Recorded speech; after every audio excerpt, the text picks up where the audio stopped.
Deion left Jackson State in a situation that they've been in, that they haven't been in a while. Successful program, scouting well, recruiting well. Whoever takes that job after Deion, they need to live up to that standard. And if the school falls back down to shit, that has nothing to do with Deion Sanders. Yo, Beth, that shit crazy.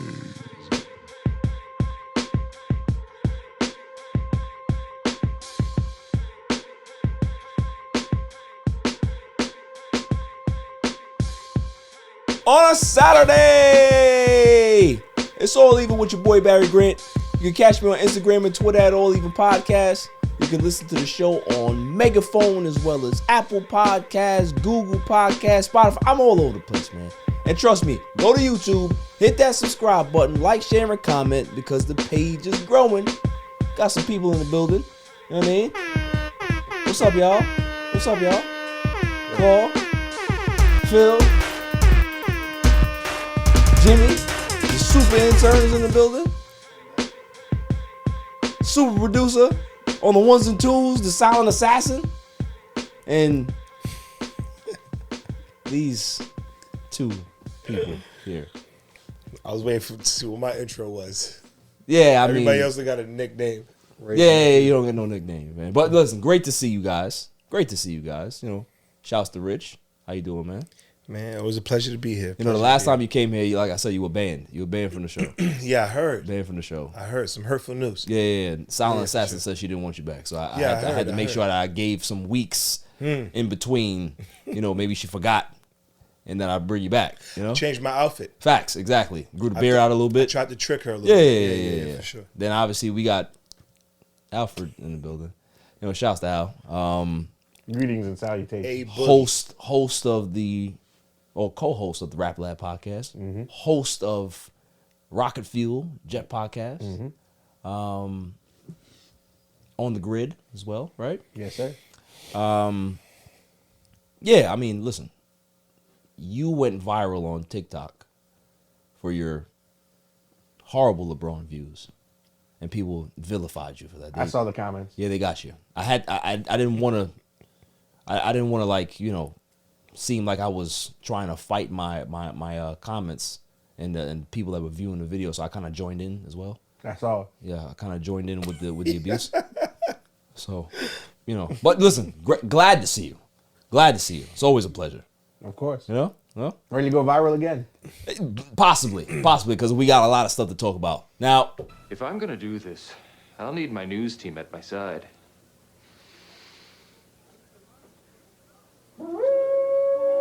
News team, assemble! News team, assemble! Y'all ready? Let's get into this, man. Let's get into it.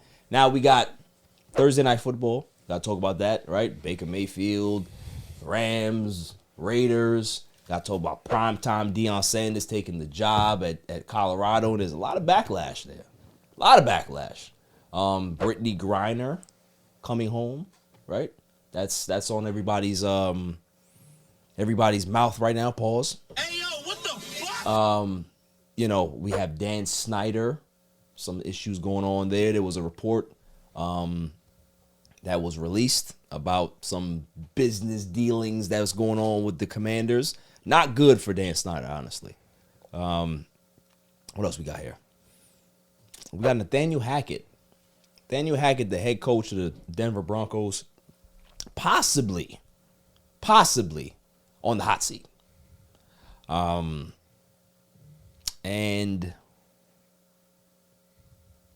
baseball talk.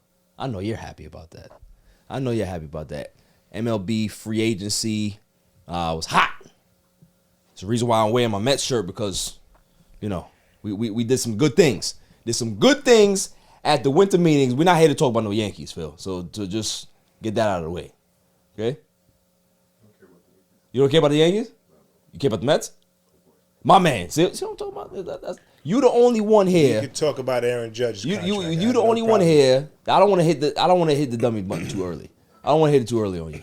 But, you know, we're going to talk about Aaron Judge's contract as well, because we have to. You know, it's respect to him getting that bag. robbing the Yankees blind. Loved it. Think so? Yeah, robbing blind. And then the greatest segment on the planet, Dummy of the Week. Dummy, yeah. So before I get into topics, obviously, I like to talk about some random trivia. R.Kelly puts out an album from jail called, what is it? I Admit It? I admit it. Fire. I ain't gonna hold you. I heard a little snippet of one of the tracks. Shit was hard. Listen, we're not talking about what happened, what he did, and all that stuff. We have to go into detail with that. I'm just talking about the song and the beat and all the whole production. This shit was fire. Listen, call it what you want. Call it what you want. It was fire because I know a lot of people, right? I know a lot of people who, after all the things came out of R.Kelly and the documentary on Netflix came out and all that stuff, and people stopped listening to R.Kelly songs, right? Step in the Name of Love, nobody want to listen to that shit no more, right? I'm still going to listen to it because you know why? It's a good song. Well, it's a good song. You know how to separate the artist from the music. That's what I'm saying. I get it. See, but here's the thing: people won't listen to him. Like if you're home cleaning the house, you're not gonna listen to R. Kelly. Why? No, because he's supposed to be canceled. But the exception to the Canceled rule, to the public. I can listen to it in my house. The exception to the rule is, you know, how if you go to a get together amongst your colleagues in the summer, You gotta be your peer group. yeah, or you go to a cookout, or you go to a wedding reception, you have R. Kelly being played. They still gonna listen to Step. So in the Name of that's Love. acceptable going to a wedding playing R. Kelly, Yeah, you but can't I can't play it in my house. You can't babysit kids and then play it. Doesn't work. I'm with you. Good music. Rich, is you good understand music. what I'm saying? Like Good music look, is good music. I listen, don't care who did it. people are offended with Michael Jackson, right? There's a lot of people out there that don't like Michael Jackson. You ain't gonna tell me I can't listen to Thriller. No. Thriller. No. Thriller gets a pass though. How does Thriller get a pass? Because it was before anything. It does no. Most of the music that R. Kelly made was before whatever he did. That was all happening. No, at the same I'm pretty time. sure R. Kelly was. That was in real time. We don't bro. know when it started. At least 1993, it's documented. He was making bangers before then too. Bro, Aaliyah album cover, he was in the background scoping, bro. Listen, In 92, bro. All I'm saying, Yeah. that song was fire. I'm not gonna lie to you. Fire. It was fire. Call, you heard it. That He was dude's singing great. in the shower. He's Yeah. He's a great musician. It was fire. So like for people to get offended, and I think you were the one that said Al that title took it down. All the streaming services took it down. Yeah, Yeah, So what down? his album. they took the album down. Because I got the notification at work today saying that R. Kelly new album drop, and then an hour later it was gone. And I ain't gonna lie to you, Al told me that Wait, so he got a wanted to save whole it. album Yes, out? Not just I Admit It? the whole album was like different chapters of him talking about certain stuff. He went in I pre-ordered it. bars. Bars. It's kind of like when OJ put out the book. I couldn't believe it, so I had to screenshot it. So that's the album. Yeah, the name of it is I Admit It. But then the rep for Sony said that it was a bootleg album. Somebody stole studio recordings and put it out there. Yeah, they lying. But my question is, how do you No, get on all for the sure. streaming services No, if that for be the case? They lying. Because I feel like in that song, I Admit It, he mentioned some stuff that was pretty recent. Facts. So, but you know how like sometimes through like when they call and talk on the phone, he'll probably sing something real quick and they just throw Yeah, the Bobby throw a Shmurda. beat to it. Yeah, just like Like the Bobby Max Shmurda. B. Exactly. So a bunch of people has done it before. So I'm not shocked. Right. But all no kudos. All I'm saying is that It's a good music. yeah, You're all not I'm saying saying is that exactly that's the angle that I'm bringing here. That I can listen to some good music and not have to, think about the other stuff.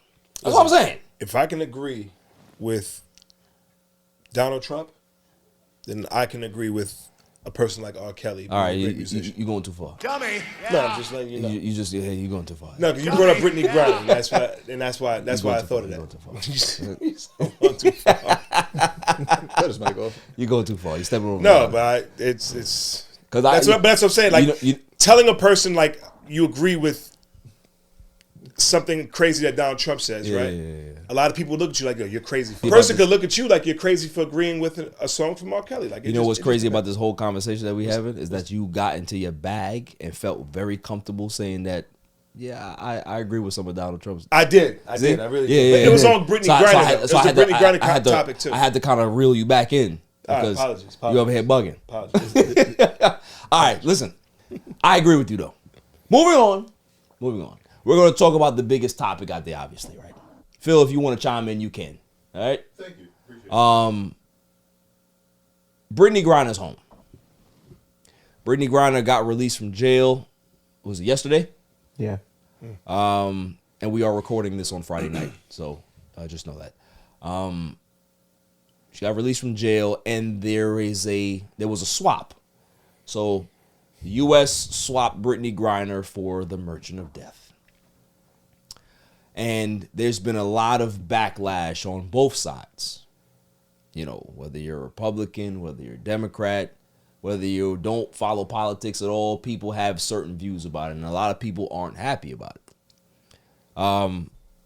My stance has always been the same. You can't do that. As much as I appreciate this administration, the Merchant of Death, he's been in jail since 2012. From what I heard, I think he only had like 6 years left on his sentence or something like that. But at the same time, we're talking about the Merchant of Death. Yeah. This is a man that is a dangerous man, right? And we swapped him out for Britney Griner while, you know, we have Mr. Whalen still over there. He's been over there for 4 years. And that was a big thing as well. Why isn't Whalen home and she's home and all that? And it's a little deeper than that, obviously, right? Like, it's not easy for them to get him home because Russia was trying to get some leverage on the U.S. and they couldn't get that done, right? Britney Griner's home. Here's my issue with the whole thing. I'm happy that she's home. I'm happy that her family can rest at night now. They can have her speak to her. You know, they can touch her and have conversations and be a family again, right? A wife, all that stuff.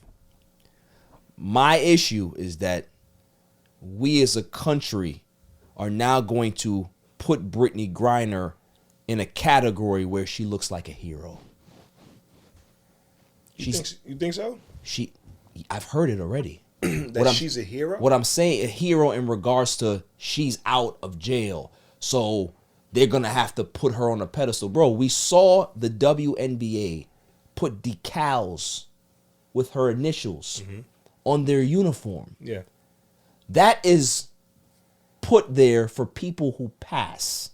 Yeah. For legends in the game. Like Bill Russell Like this Bill season Russell, in the NBA. like anybody, right?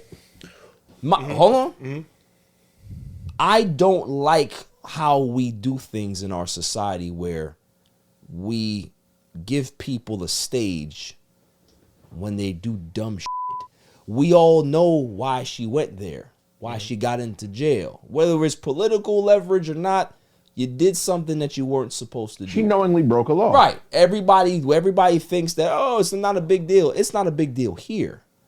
But our laws here don't apply everywhere else. So my thing is, she's going to come back here. She's going to do all these book deals. She's going to be on these podcasts. She's going to be on all these interview shows. She's going to be on Good Morning America. She's going to be on CNN, MSNBC, anywhere that you can be able to have a platform and something. She's going to be on there telling her story. A story of a person who fucked up, who was oblivious to what was going on, got bagged, and now she's home. I don't respect that. Well, you got to think of like why they would do that. Number one, the main thing is that they decided that she was wrongfully imprisoned. Who's the U.S.? The U.S. said that she was wrongfully imprisoned, so that became the headline. Wrongfully imprisoned, but in regards to what? Into what the U.S. said. Not in Russia's law, because Russia's law, she broke the law. Right. You get what I'm saying? But so how can we say that she was wrongfully imprisoned? Because it's narrative based. The U.S. put out, the U.S. defense attorneys or whoever it was that dealt with the legalities of the situation already put it out there that she was wrongfully imprisoned. Right. So that's why, like when you mentioned that she looks like a hero, it's not that she's a hero. they're putting it almost like what's getting done to her is not supposed to be getting done to her. So she's kind of like a warrior for dealing with. Okay, so they created a hero. Exactly. But that's why I say it's very narrative based. Yeah. So we create the narrative that she's wrongfully imprisoned. Now, when you do that, you have all these people who scream, well, make justice happen. Why isn't justice happening? Because if you're saying they're wrong, then let's do something about it. Right now, realistically speaking, if you look at, that's why I say like there's so many levels to like what actually happened, because you can look at it from the people who stand with her that say, yo, she's wrongfully imprisoned. Why is she down there? Why are we not doing something to take a gold medal Olympic winner? Like it's bigger than her just being a regular human. Look at the other guy that's down there. Bro, they didn't even add him as a part of the deal. Well, they tried. Yeah, but that's crazy. They didn't do it. Now, politically, it's dumb. It doesn't make sense. Politically, she's sacrificed. She's compromised. You let her go. We have to be able to deal with that. Because you know what I feel like what that opens up, and I'm not even like big into politics, but like to me, it's logic. What that opens up is, if you want to do something with the U.S., you imprison one of their people. You do something to one of their people because the U.S. will make a deal and do something out of the scope of what the U.S. actually stands on based on narrative. Correct. You get what I'm saying? So God forbid, but you get an NBA star or NBA player who's done something in the past or whatever it is, and you imprison him. Now I can get the U.S. to say, you know what? We'll soften up and give you something like the Merchant of Death. But that is ridiculous politically. But what I'm saying, Rich, you made my point. No, right? I'm with is you, that the nature that she went over there, oblivious to what's going on in world news, right? The strife between Russia and the U.S. You're over there just thinking willy-nilly that you can just do what you want. Like, if I'm in another country and I know that my country and this country, they ain't banging with each other that hot, I'm on my P's and Q's. I'm on my P's and Q's, or I'm not even there. You know what I'm saying? Remember, Because I'm not. ball. I understand that, but what I'm saying is that there's other countries that you can hoop in. But here's my thing. That wasn't the first time she's been in Russia. She spent the last several WNBA off seasons playing in Russia. And she was getting those weed pens and oils over there without an issue. The only difference is that now U.S. and Russia had strife. They had some type of issue that you refuse to acknowledge. Think about. But also, a lot of people never acknowledge it because at the end of the day, we're American. Americans always get the pass in other. No, what I'm saying is that Americans always get the pass in other countries. Still not an excuse. Russia just didn't give a shit at that moment. Still not an excuse. You know what I mean? See, but here's the thing. You just said she had to get those cartridges and pens like nothing, but because it's illegal over there, she probably had to go through underhanded means to get it out there. So if you have to go through illegal means to obtain it in the first place, you should know you shouldn't put that in your suitcase. Like that's just a no-brainer. Do you think she got it out there or she got? Or maybe she brought it with her. Because you got to realize, bro. Listen, and that's what I was trying to say. Bro, her being American and they know she's coming down there to play basketball. Russia knows who they're bringing in. Well, they're bringing in a WNBA player that's a pivotal person on the WNBA side in the U.S. You got to relax. She brings them, but think about it. She brings. You got to relax in regards to pivotal. I'm sorry. I got to throw a shot. No, she was a bro, face she's of the a league. staple in the WNBA. They have her down as one of the best WNBA players. I know, being a staple in the WNBA ain't saying much, but go ahead. No, I get what you're saying. No, I agree. I agree. That's what I mean. To bring her to basketball in Russia, that's huge. For them, it's like, I get what are you kidding me? Yeah, I know. They're bringing, that's money. Yeah. People will pay whatever they pay to come watch a US WNBA player, which was what I'm saying. Russia was probably saying, dude, whatever. It's, she's a great U.S. Olympian. Let her come to the country. Don't bother her. We see the weed pens. But that's what I'm saying, though. But now, just because when the country's saying we're at war, this is a different. We don't rock with the U.S. right now. Exactly. But that's what I'm saying. She was made an example of. 100%. But that's what I'm saying, though. Just because you should have been sacrificed. Just because you didn't get bagged the 15 times you did it prior still doesn't make it right. You're right. I agree. Not legal, right? It's still illegal. You feel what I'm saying? They just turn their back to it. But when like you said, there's strife going on. They're not turning their back to nothing. But her defense statement, though, and this would kind of like made me roll my eyes. Because I remember she told the judge in her statement after they convicted her, I did not mean to break the law. But you knowingly put the contraband That's what I'm saying. in your suitcase. But it's just because she got away with it every other time. See, the thing is that You're only sorry because you got caught now. Exactly. the problem with what she did to me was that she was advised to leave the country. Yeah. Because of war and Right. what was happening. And she didn't. All the other players that were in the WNBA that were playing abroad all got their stuff and got out of And it quickly. She didn't. So for you to leave in a moment like that and not think to yourself, let me not put myself in Right. any situation to get jammed up. Right. I'll even leave all my stuff. I'll go just me. Exactly. I can buy everything back. That's the part that I'm No, I making agree. is that it's like you cannot use ignorance as an excuse. You're an adult. You're a star. You're an athlete. You're going to be a target regardless if there's international strife or not. You understand what I'm saying? So Not to mention, aside from being an American, she's also Russia doesn't agree with the lifestyle she lives. correct. And she's an African American. I like the way you cleaned that up. That was good. Yeah, but in all seriousness, Nah, I know, it's yeah, no yeah. secret they look down on the I agree. LGBTQ community Yeah. out there. Yeah. So they really threw the book at her, and then look how she was treated while she was in jail. She had a bed that didn't fit her body, Yeah. legs hanging all over the end of the bed, and they only let her shower twice a week. It's not the U.S. It's not no, and they had no mercy on her. Abroad, they treat prisoners like Yeah, prisoners. exactly. It's Club Med over here. Only in the U.S. you can get a tablet while being While in in jail prison, for a yep. crime. Are you kidding me? Abroad, they don't play. Yeah. And yeah. I agree with it.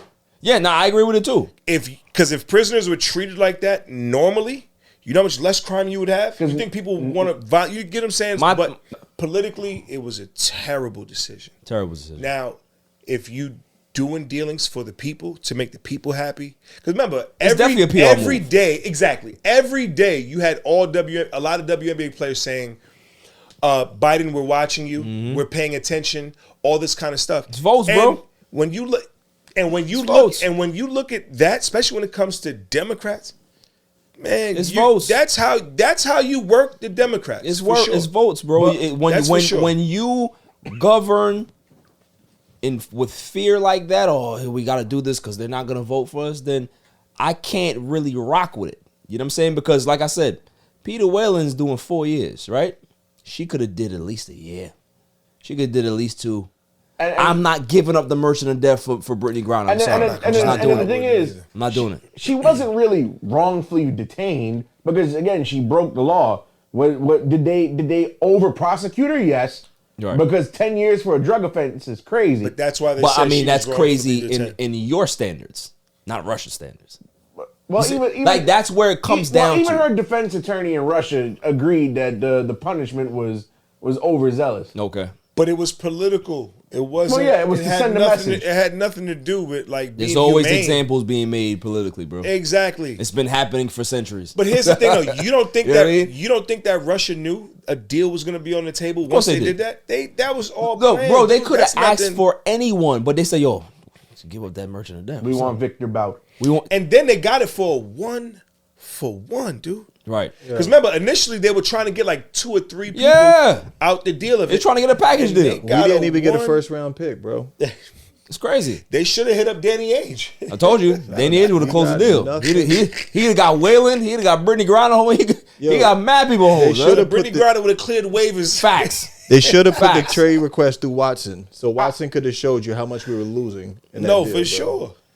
No, but Russia was playing hardball though, because you heard what they wanted in exchange for Whalen. They wanted somebody who was doing life in Germany. Right. That And U.S. has right. no chance of But giving why them. would you not take that chance? Why would you not ask for it? Shoot your Because shot. you don't think Russia understood the desperation that America was in to free Britney Griner?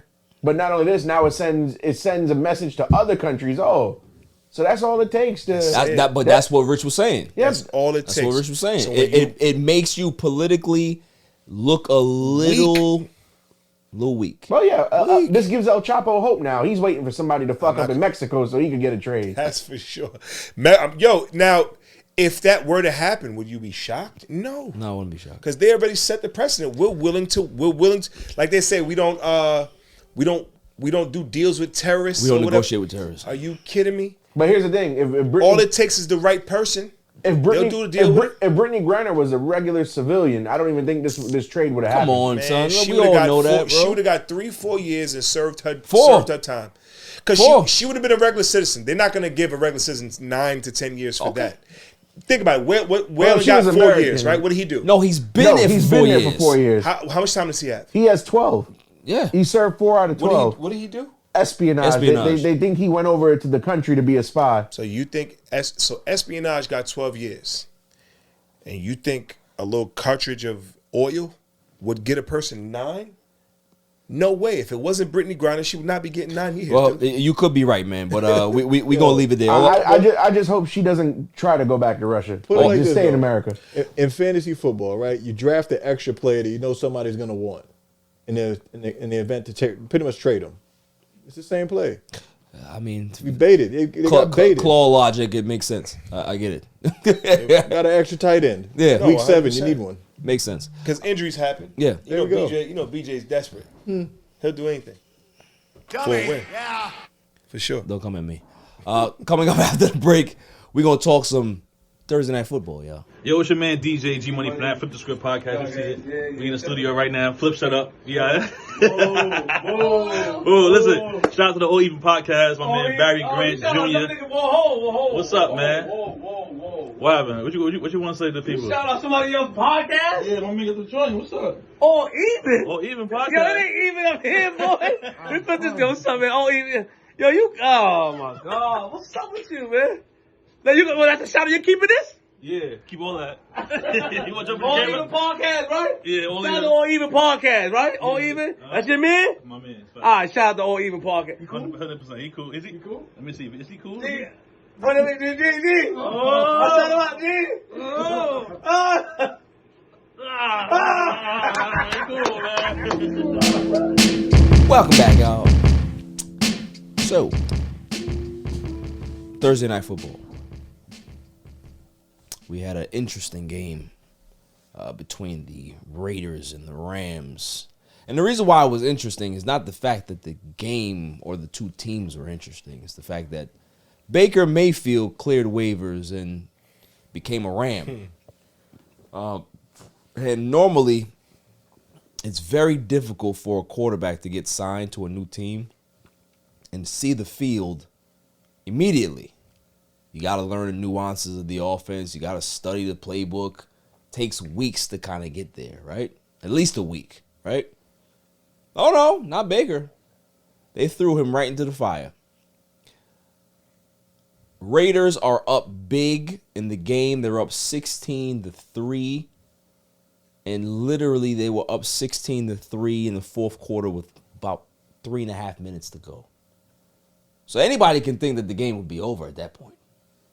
No. Cam Akers gets a touchdown with about 3:15 left in the game.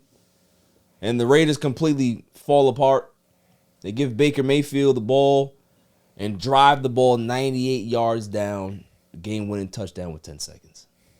Now, everybody's on the Baker Mayfield train right now. Everybody's loving Baker. Oh, it's such a great game and all this shit, right? Is it more of Baker Mayfield's heroics, or is the fact that the Raiders are just really fucking bad? Thoughts? The Raiders are just bad. Right. Because, and see, this goes back to dumb front office moves.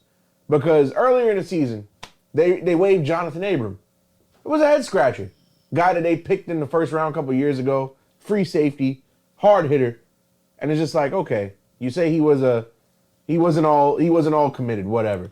But then when you see plays like the March 96 yards, and the Rams have a horrible offense. Mind you, they did this with no Cooper Kupp. Cooper Kupp's gone for the rest of the year. No Allen Robinson. No Allen Robinson. It's just Van Jefferson and Cam Akers, and Cam Akers is not even the Cam Akers that we've come to know. And that other, what's that guy named? Schroenick? Ben Skronek, yeah. And it's just like Baker Mayfield. And mind you, Baker Mayfield up until Thursday night was only on the team for 2 minutes. He was on a couple days, was he? Yeah, he cleared waivers on Tuesday, and 2 days later He played. he didn't start, but they threw him in there. Right. And the first drive he didn't go, and then they put him in there. and it's crazy to me because if you would have took them live on FanDuel, they was plus 1,600 to win. You'd have been a rich man. That'd have been a crazy ass bet. Baker Mayfield has like one of the most interesting like quarterback stories. Does he? Yeah, bro, chance after chance. Like, I feel like so many people see the potential in him to do good. Like, so many people want him to do good. I wonder why that is. And it's like when he does good, when he doesn't do good, it's almost like I've always like even like a Skip Bayless who would always like say like, no, it's not his fault. It's the situation he's in, which I agree with. Like I've always said, remember, like NBA, NFL, all these top, highest level of sports, all the people that participate were always the man everywhere they were at prior. High school, college, like, you know what I'm saying? Like in college, Baker Mayfield was a stud. All these dudes were studs, but you can get to the NFL and be put in a situation where it's just not for you. You just can't succeed in that situation. You know who I think is an example? Stafford. You put him in Detroit. Everybody say, no, he's a good quarterback. He just needs the right situation for him to stand out. He didn't win a ring, though. But that's what I'm trying to say. Yeah. When he was in Detroit, what did he do? But here's where I have to get you, though, Rich, is that I agree with you in regards to situation matters. Mm-hmm.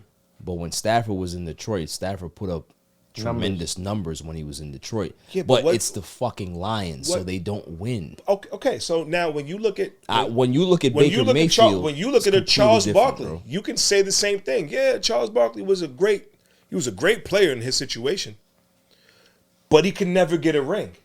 Stafford literally could have just been a Charles Barkley. Like, great quarterback, amazing, but he can't get it done at the end of the day. So you're comparing, you made a comparison with Charles Barkley. I'm not comparing them. I'm just saying the situation. Dummy. Yeah. The situation is what depicts certain careers. Now my thing is if Baker Mayfield now, because he's a good quarterback. No, he's not. Baker Mayfield's not a bad quarterback. He is a bad quarterback. He's not a bad quarterback. Okay. I don't think he's a bad quarterback. So let's go through the timeline, shall we? Baker Mayfield gets drafted number 1 by the Browns. He has one decent season. They still have the same team around him, and he's the one that implodes. Okay, so no, I'm not done. He goes to Carolina. Terrible situation. Doesn't matter. I've seen guys in terrible situations still play good. You played bad. Cam Newton was an MVP. Cam Newton took a team that was pretty okay to a Super Bowl. Right? Then you put him, the same quarterback, into situations. He wasn't the same quarterback. He had surgeries and injuries after that. He wasn't the same quarterback. So you can't make that comparison. Okay. Baker Mayfield is let me not ask you this. a good quarterback. If you would have put Cam Newton on a team that protected, now mind you, Cam Newton's biggest issue was that he was never protected. He was always expected to be able to take the hits. Remember, he used to run, and they used to tee off on him and never throw a flag. But you had other quarterbacks who ran, and they got teed off on. What do? Flag. Personal foul. You get what I'm saying? Again, now, if you put Cam Newton in a situation where he was protected and he did really well, you know what you would have said? Cam Newton's a great quarterback. You know what's crazy is that we're having a conversation about Baker Mayfield being a successful quarterback because he had one game-winning drive against a team that's lost double-digit leads for the first time since 1930 that a team has lost 4 double-digit leads at halftime. Yeah. So we're talking about Baker Mayfield like he actually did something special. He did it. He had a good game or good drive, but we're not reinventing the wheel. But he's not Joe Montana here. But also, you understand what I'm saying? That also plays to how bad the Raiders are because that's what I'm saying. They should have scored more than 16 points. They're a bad team. We all know that the Raiders are a bad team. Josh McDaniels is a bad head coach. But what I'm saying is that this doesn't make Baker Mayfield look like I'm here now. You beat a bad team. Congratulations. That don't mean shit. Yo, look, he did it on a Thursday, The only game that was on that night, prime which time. is the worst game of the week always. Yeah. And Yeah. he did it, but the reason why it's so big is because he's in a bigger market now. No, everything he does is gonna blow up. The because he's reason in why the it's Rams. big like that, it's not even the fact that he's in a bigger market. It's because it's Baker, bro. It's because it's Exactly. Baker. Well, like we all know that, and I love to say it on my show. When the complexion meets the narrative, they're always going to cheer for it. Well, Baker. That's the problem. Well, one of two situations is going to happen at the start of next season. Because remember, Baker's only there the remainder of this season. He's either going to get extended and be Stafford's backup because Stafford's going to come back. I think he's going to be a backup no matter where he goes. Yeah, because you also got to remember too, Baker legit was like the NFL sponsors, advertising, have all invested into Baker Mayfield, bro. He was the Remember, face of Hulu think at about one it. point. Baker Mayfield, how many commercials did this dude get? He had all the progressive. That's what I'm commercials saying. in Cleveland. So you got to remember, like, it's bigger than just football. A lot of people have spent a lot of money promoting this guy. So that's why I say, like, his story is interesting because it's bigger than just football. A lot of these people are going to make sure he continuously gets a chance simply because they need to make sure that their investment doesn't go completely wrong. Now, if you put him in a situation, in my opinion, you put a guy like Baker Mayfield in a situation where he doesn't have to meet the expectation that's given to him, then I think he'll succeed. What quarterback doesn't have to meet expectations, Rich? What quarterback doesn't have to meet expectations? Like, for instance, right, when the Ravens won the Super Bowl, nobody expected Joe Flacco to lead the team to a Super Bowl. They actually did. They understood that. Who got the MVP of the game? Joe Flacco. No, he didn't. Ray Lewis got the MVP. What are you talking When about? they beat the Niners? No, I'm not talking about when they beat. No, I'm talking about Trent Dilfer. I'm sorry. I'm talking about the wrong quarterback. Trent Dilfer. I meant to say Trent Dilfer. Trent Dilfer, when they won a Super Bowl, he wasn't expected to lead that When team they to a beat Super the Bowl. Yeah, Giants. but you're talking about a But- Hall of Fame defense that all they required him to do, guess what his priority was? Don't mess it up. But That's expectation. Okay, but now right? when you if look they at- would have said to him, it doesn't matter how you play, don't worry about it, we're still gonna win. They told him, all we need from you is one score. Get us that one score, don't turn the football over, and we're gonna win the game. Last year, Every quarterback has expectation because it's the most important position in sports. It's not even just football. In sports, there's no quarterback, Rich, that does not have expectation, bro. I don't care if you're on the worst team or you're on the best team. They expect the quarterback to be the guy because he's the highest paid. And Period. I'll ask you two- And he's the team leader. I'll ask you two questions. Last year, I'm a 49er fan. Okay. I'm a huge 49er fan. Do you think last year any 49er fan expected Jimmy Garoppolo to lead us to a Super Bowl? Yes, because or he did it every before. 49er fan understand the defense that we had, and we knew Jimmy Garoppolo, all we need you to do is just maintain. Don't turn the ball over. That's an expectation, Rich. I mean, yeah, but the expectation for Jimmy G is a lot different than the expectation for like an Aaron Rodgers. Aaron Rodgers, they expect you to carry a team. Nobody expects Jimmy G to carry a team. Nobody expects Baker Mayfield to carry a team. Well, he had the first round draft pick. That's why the expectations were put on him. He's not that type of quarterback. Stafford was not expected to carry the Rams to a Super Bowl last year. He was. No, he was not. Aaron Donald was expected to carry that defense on the Super Bowl run that they were on. How did they win the Super Bowl last year? Did you see the footage? When the coach said it, Aaron Donald's going to make this play to win us the Super Bowl. But and what happened in the next play? Aaron Donald made the play to win the Super Bowl. But what got them there? And he did that in the Super Bowl, and he did it against the 49ers. What got them there? 2 games straight. The defense of the Rams. Oh, so Matthew Stafford's play didn't get them there. The PJ, fact that Cooper PJ, Kupp didn't set records as Eli- a wide bro, receiver. That didn't matter. Eli Manning didn't have an all-around great game in those Super Bowls, bro. That defense carried them to the Super Bowl. That's just what it was. And Eli Manning didn't make throw after throw in the Super Bowls? Like I said, I'm sorry. Hold on. Hey, Phil, you're a Giants fan. Please tell him that although the defense was very stout in those Super Bowls, Eli Manning was throwing dimes in that game. Both games. Now, thank you. There's still an expectation for a quarterback to make sure that they do not slow down what's going down. BJ, that's what's going down. So what you're talking about, there's always going to be expectation for a quarterback, bro. You're bugging. There's an expectation for every position on that field, BJ. The quarterback is the most important, bro. Okay, but again, like I said, no quarterback, no team is going to allow a quarterback to throw 25 interceptions in a season and him still keep his job. That's an expectation that we don't want you to turn the ball over. It's simple. That's a quarterback's job. Lead your team, don't turn the ball over, and don't put your team in a bad situation to give us a chance to win. And at least get us That's an expectation. But it's in position to get 3. And if Baker Mayfield... What is a cornerback's job? There's an expectation for a cornerback. Do not get beat deep. Try your hardest not to let the wide receiver catch the ball. Please make tackles when you're supposed to. There's an expectation for every position on that field. But real is real. At the end of the day, you would never look at a quarterback like the Trent Dilfer, Jimmy G, and tell yourself, that's a Super Bowl quarterback right there. No, you will not. You didn't look at Matthew Stafford and say, he's going to lead them to the Super Bowl. Really? Nobody said that. Everybody said I think everybody across the NFL did. When you look at the Los Angeles Rams last year, what was the first thing you mentioned? Not Offense. one person said Matthew Stafford. Offense. Offense. Yeah, they said Cooper Not Kupp. one person. That's what they said. Cooper Kupp was a problem. Right, and who threw the ball to Cooper Kupp? Yo, oh my goodness. Who threw the ball to Cooper Kupp?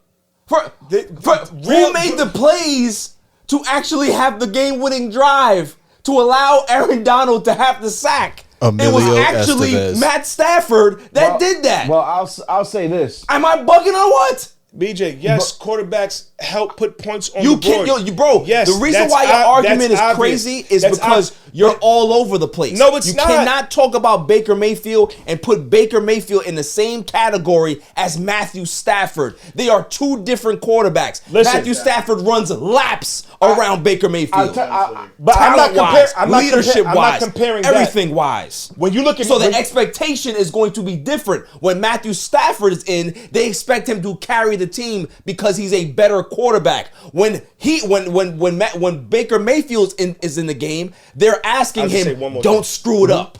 Don't turn the ball over. They can deal with Matthew Stafford throwing 2 interceptions. You know why? Because they know that he's going to be able to bounce back from that and throw 3 touchdowns. Negative. It's not that he bounced back from that. That defense gets him the ball back. Here we go. Number 2, when you look at how a Patrick Mahomes quarterback, I'm not saying that for that. Every defense understands.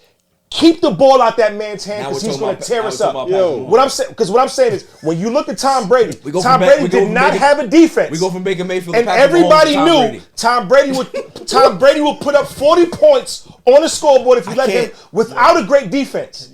It's just a difference. That's just what it is. Nobody looked at Matthew Stafford or Eli Manning to put up 40 points a game to win a game. That's not how it worked. That's not how it worked. They depended on their defense. Right. Giants won the Super Bowls because of their defense. Same thing with the Rams last year. If Niners would have won, everybody would have been all over the defense and what they did. So now we're talking about the Niners. I'm just saying, if we go from Matthew Stafford to Patrick Mahomes to Tom Brady to Griselda to we're just going around the moon because, like I said, how they quarterback is different. When you look at Tom Brady and you look at Mahomes, they carry a team.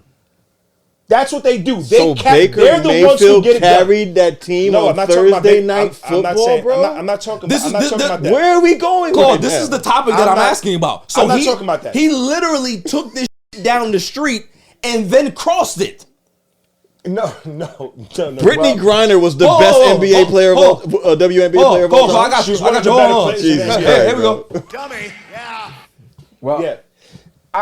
Go ahead and chime in, please. I'll put it like this. He's talked for the last 7 minutes. As far as Stafford goes, you got to remember, last season when they won the Super Bowl, the year before that, Jared Goff had all the weapons that Matt Stafford did. And they couldn't win. So talent wins, right? Quarterback does matter. Thank you. But you made my point. But also, going back to Baker Mayfield, and I'm surprised he's still in the league. Because usually when you get picked number 1 overall as a quarterback, and we saw it with Tim Couch, you saw it with Ryan Leaf. You flush out. You saw it with Jamarcus Russell. You flush out. You only get 3, maybe 4 years max. Right. Before the NFL has had enough This of is you. his third team. His third team, yep. And this is his second team this year. Correct. His third team. Third team in how many years? What, 4 years? Yeah, 6 years or something like that. How many quarterbacks you know is going to get these many chances? He's on. He has a longer leash than a lot of the other former first round picks in the league. Right. It's bigger than football. I just think for him, it's bigger than football. He was fortunate to have, like I said, all those commercials and people who want him to do good. So he's going to get those chances. I will say this, probably why he gets a longer leash. Compared to the others I just named, he had a more prestigious college career than the rest of them. So maybe that might be the reason why. I don't know. When you're draft first, there's the expectation. First. Exactly. That's what it is. Sam Darnold was drafted third. Tim Tebow didn't get drafted first. Well, no, he had one of the craziest college careers ever. Yeah, but he wasn't drafted number 1 overall. He wasn't 1 overall. But also remember, Tim Couch was drafted by that same organization first overall. And they flushed him out quickly. And he had 1 playoff appearance. There you go. And they didn't even credit him as the reason the team made the playoffs. There you go. So there's a Baker Mayfield apologist community out there. Well, don't forget, a couple of years ago, there was Baker Mania. So I mean, listen, we heard years ago that it was Odell that was holding Baker back. Then we heard about Kevin Stefanski that was holding Baker back. Then it was the offensive line that was holding Baker back. Then they didn't have enough weapons that was holding Baker back. Then he gets released from the team because they rather take a chance on a guy that likes massages on the weekends and give him a full guaranteed contract than take Baker Mayfield on their team, correct? So then he goes to Carolina, and what? What's the excuse then? What's the excuse? So this is my thing, is that people have... This is why I brought this topic up, is because I'm hearing so much praise about people are just Baker trying Mayfield. to make something out of nothing. It was a Correct. It was a throwaway game. Neither team is going to the playoffs. Neither team is good.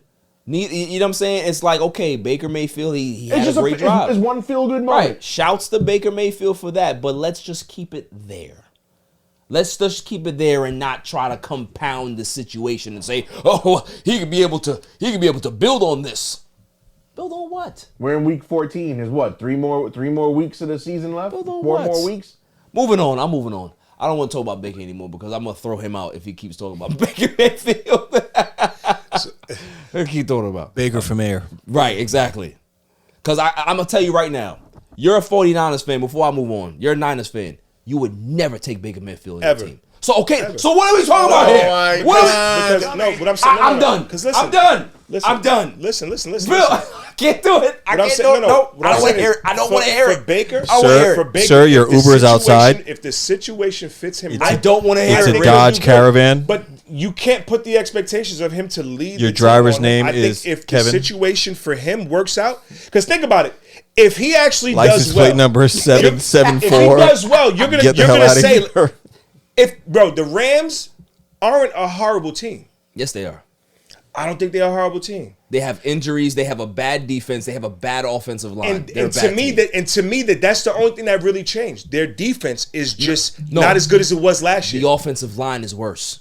They lost Von Miller, right? That was huge to their defense. Okay. So their defense, if their defense was as good as it was last year, their offense wouldn't struggle the way they're struggling. Okay, so Cooper Kupp being hurt, Allen Robinson being a dud and then getting hurt, the offensive line being bad, the running backs being shit, the running backs Cam Akers being nowhere near Cam what he's Akers supposed not to being be. consistent. So your star quarterback has no time to throw the football to give it to his star wide receiver or Allen Robinson or have any type of resemblance or semblance of a running game. How is that offense going to be good? That offensive line changed last year, this year, and this is the problem that the Rams have. Had nothing to do with defense. Yeah, they look a little older on defense and they've had some losses, but offensively, they're a bad football team. In every facet of the game, they're a bad football team. And they played a bad football team. Two bad football teams played each other, so somebody had to win. On a Thursday. So, your driver, Kevin's still outside, by the way. Moving on. The biggest topic that we have, right? And this is something that everybody's going to be able to chime in on, I'm sure. Deion Sanders, prime time, must be the money, accepts head coaching job at Colorado. And there's backlash everywhere about it. A lot of people calling him a sellout. A lot of people saying that, he lied about staying at the HBCUs. He was supposed to be there, supposed to help build the program and help build the HBCU and all of this stuff. And before we get into it, we'll go to break. Yo, this is Cigar Gents and Gals. I want to give a shout out to my boy Barry for leaving podcast. Keep doing your thing, bro. Killing it. Welcome back, y'all. So, Deion Sanders.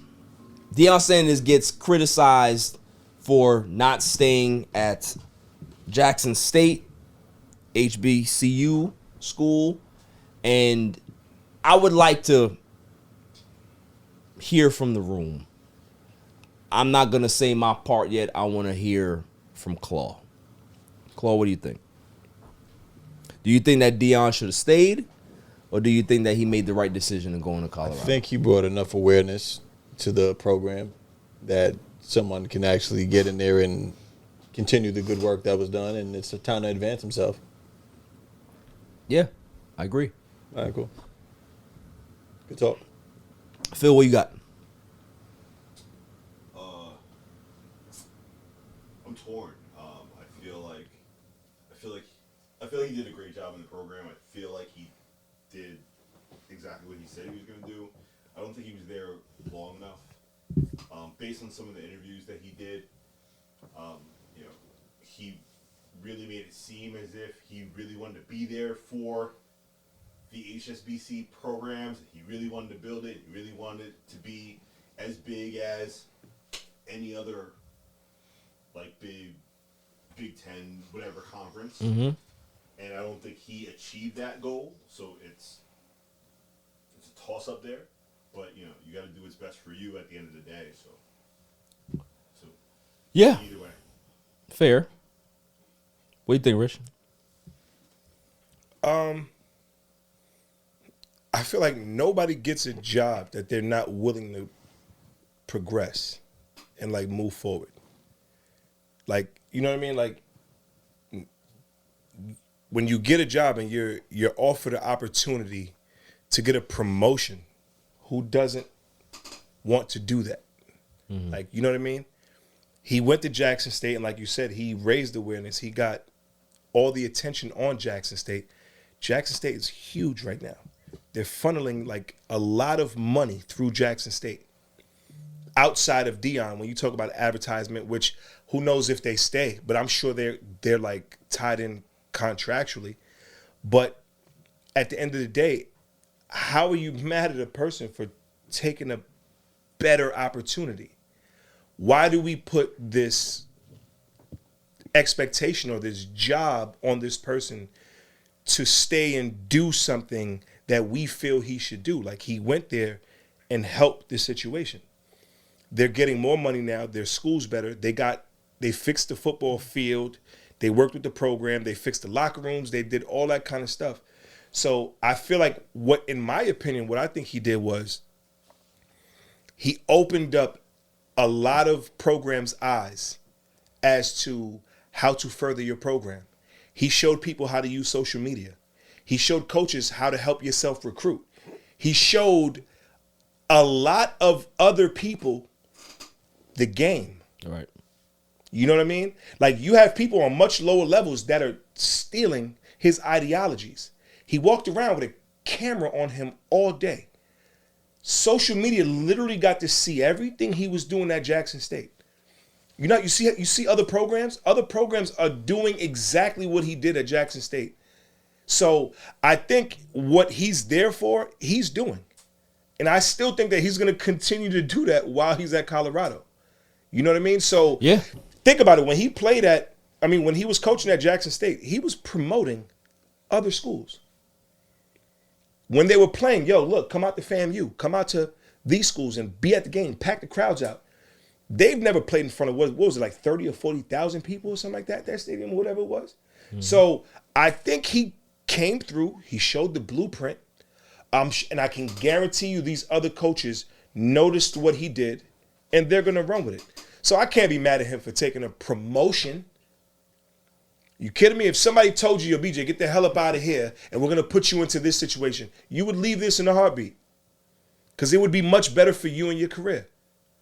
And I'm not even sure how true it is, but they said that they don't even have the money to give him what he asked for or something like that. Like the AD said that they don't even have the money that he's supposed to be getting paid, but they're going to get it through whatever advertisement or whatever it was to try to get it. Mm-hmm. I don't know if you heard that. I don't think I heard. I heard an interview. I think the AD did, but he was like, "We don't have the money yet, but we're gonna get it. We're not nervous about it," or something like that. But yeah, but I would never knock a person, any person, I don't care who it is, for taking a promotion. No way. Al, what you got? So I look at it from several factors. Number one, Deion Sanders. He seems to be serious about coaching college football. Now, if you're coaching college football, and this is no knock on HBCUs or anything like that, but we all know college football dominates TV on Saturdays. Whether you're watching ESPN, Fox, ESPN Plus, SEC Network, whatever. HBCUs don't play televised football games. So there's only so much that he can do. This is a case of Jackson State needs Deion more than Deion needs Jackson State. Right. Deion can do more for Jackson State than Jackson State can do for Deion. He's moving up to Colorado. Now, granted, is Colorado the best program ever? No. Absolutely not. No. Does Colorado play on major networks? They usually play on the late night slot on Friday or Saturday nights on Fox Sports. So he's going to a bigger avenue. He's coaching a bigger program. He probably wants to work his way up to try to probably get to a Oklahoma Sooners or a Texas Longhorns or a South Carolina Gamecocks, like a program of that bigger stature. But he can't do that if he stays at Jackson State for 5 or 6 years. And again, if he's serious about coaching and you want to, what do you do when you try to big up your resume in any field? You go around to different companies and get work at bigger, reputable companies. And you can say, hey, I worked at this smaller place here and I did this. Now I can use the skill set of what I did here and bring it to your program and do the same and get bigger results. And if what Rich is saying is true, where the AD don't even know if they have money to pay him, why would you stay in a place where you're not getting paid? Yes, you love the game of football, but nobody's going to... Coaching kids, I call them kids because, they're in college, but coaching kids is more than just coaching the pros, in my opinion, because you also got to be a leader to these guys. You got to teach them life lessons. To a lot of these guys, you're a father figure. So that takes a lot of time and commitment. And why would I want to put that time and commitment in if they don't even know if they can compensate me? You know what? And again, we're not talking about a regular football coach like a Steve Spurrier or any of these guys. We're talking about Deion Sanders, who is actually in the realm of football one of the biggest names you can possibly get. Nobody, if Deion Sanders wasn't coaching Jackson State, we wouldn't even be thinking twice about them. All right. So I think that people are mad only because it looks, oh, this big shot came in here. He came for one season and now he's on his way out. But no, he's just trying to elevate and progress himself. That's like, what are you going to do? Work at a mom and pop your whole life, and then when the Fortune 500 comes calling and offers you 5 times the money you were making, you're going to say no? Like I said, Deion's aspirations is probably to move up to bigger programs. And think about it. He did all he can do. What more can he do to get for Jackson State? They already fixed the locker room. They already fixed the facilities. The attendance is probably going to drop because they probably went to see Deion more than they went to see the team play. But that's nobody's fault of their own. But again, and this is why you have divisions in college football. HBCU, I'm not even sure if they're Division I, Division II. Like, he wants to cut his teeth somewhere else. Now, Jackson State is undefeated, I'm assuming, yes. Correct? They're undefeated. Is he going to have an undefeated season in Colorado? Probably not. No. But he's going there to... probably cut his teeth and grind and learn more about coaching. But I don't have a problem with him leaving because he's trying to level himself up. And this is the move he needs to do if he's serious about being a actual college football coach. I agree, and thank y'all for y'all points. Everybody was solid in regards to what they said. The biggest thing for me is that I'm trying to gather my words here because I'm going to go on a monologue. In our community, we have a big problem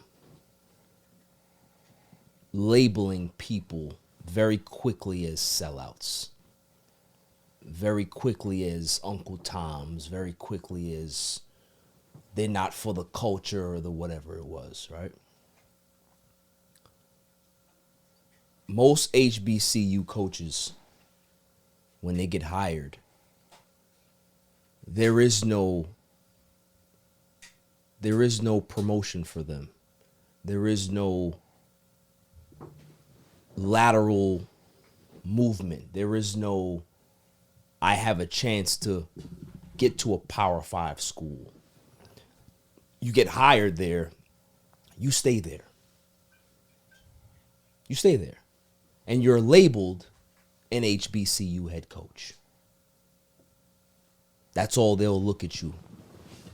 That's all they'll think about you. That's all they'll think that you can do is lead this particular small school to wherever they're going. Deion Sanders changed that. Deion Sanders went there with his bravado, with his character, with his confidence, with everything that comes with prime time, with all the doubt that people had, because I remember everybody was saying, well, not everybody, but there was a majority of the press saying, can he coach? Can he motivate? Can he do this? He's such a big mouth, and can he put his, his actions where his mouth is, right? He did that. For 3 years, he did that. Not only did he do that, but he showed that he can be able to recruit possibly better than any other coach in the nation. And he's at Jackson State.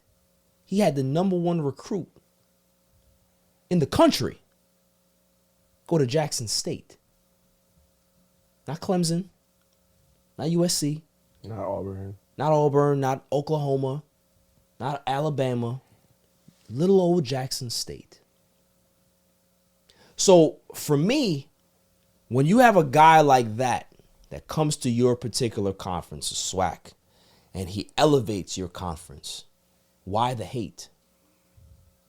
You would want Jackson State to improve so much that they can get on a national stage, because when his school gets big, everybody gets big.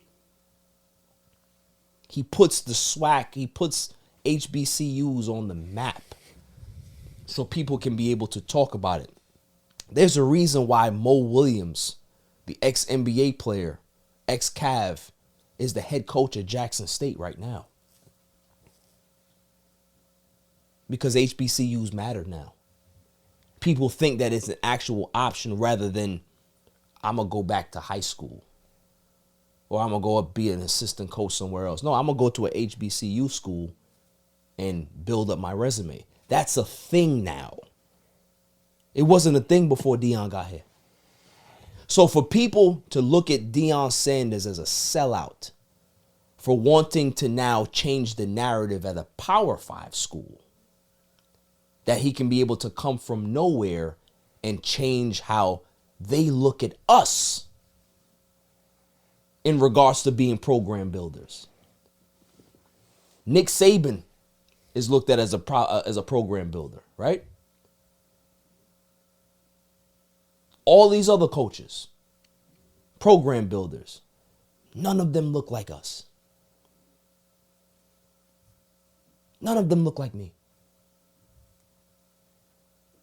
So for a guy to make a decision to say, I'm going to change that narrative, I'm going to make sure that I have the best facilities, the best recruiting dollars, the best resources that I can possibly get to be able to enhance that narrative.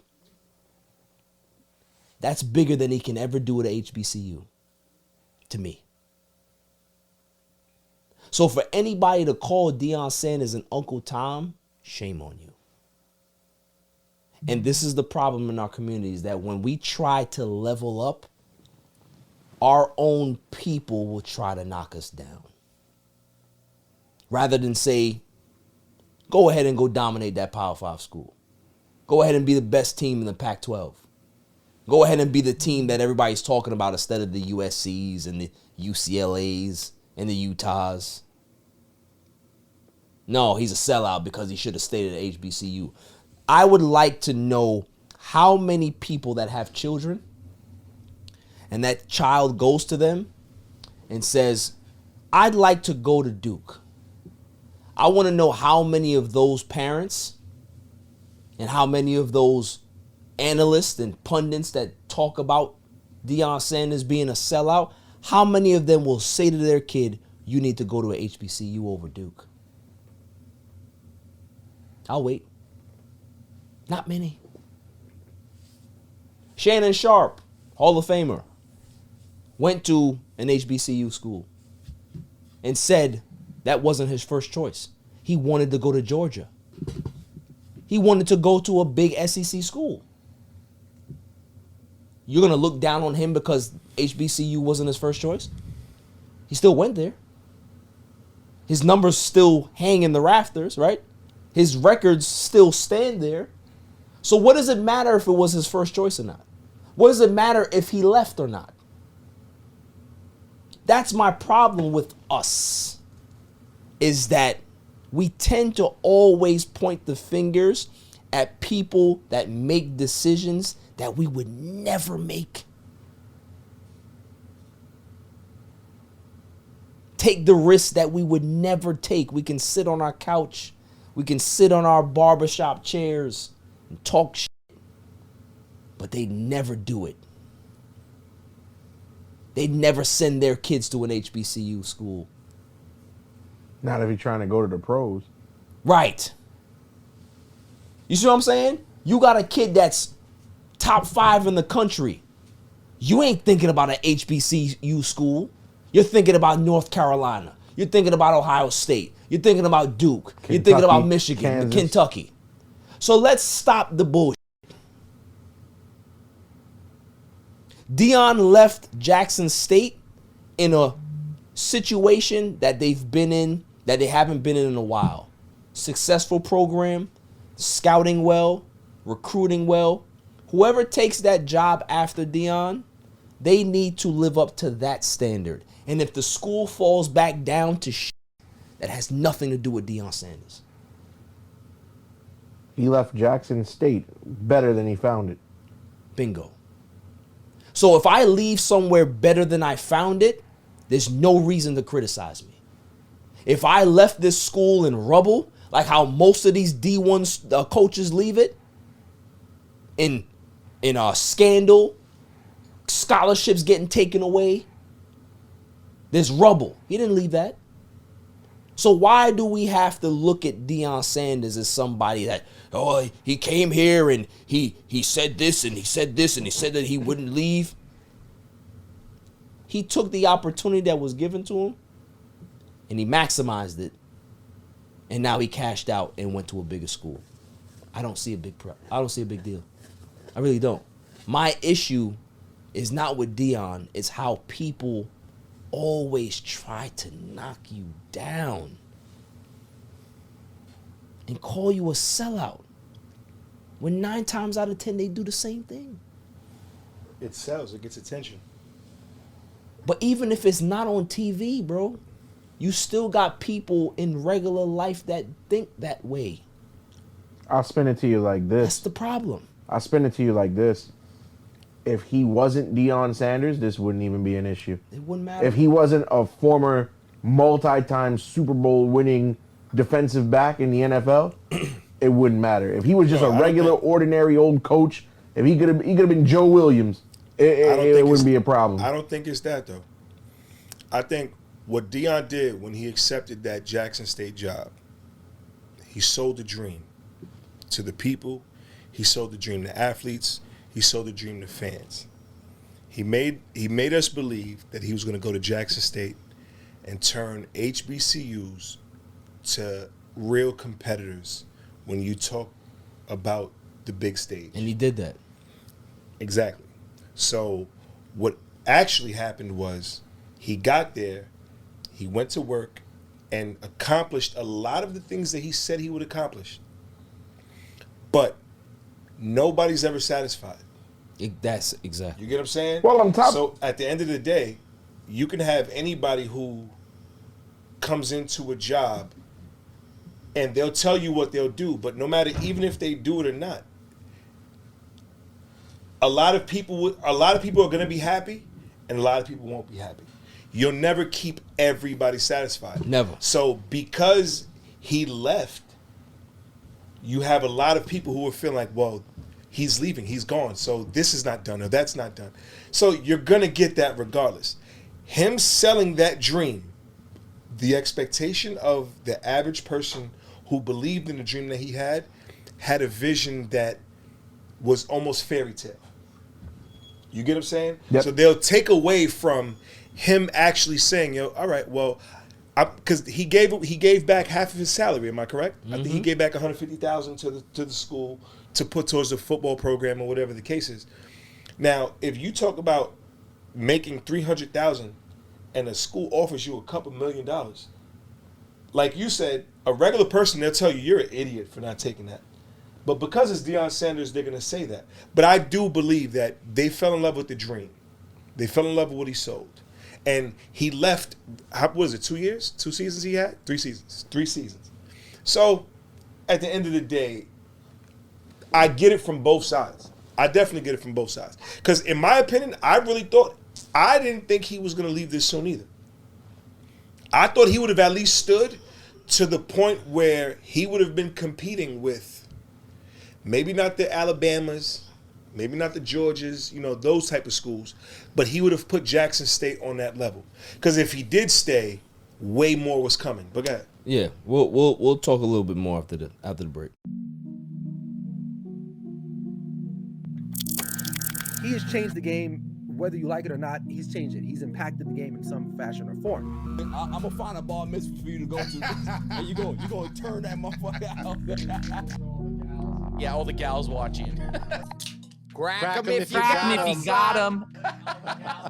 All the gals watching. Minus 6. And I would like to formally welcome you to Welcome. Welcome. and welcome the grid. To the grid. To the grid. To the grid. Welcome to the grid. And welcome to the grid. Welcome to the grid.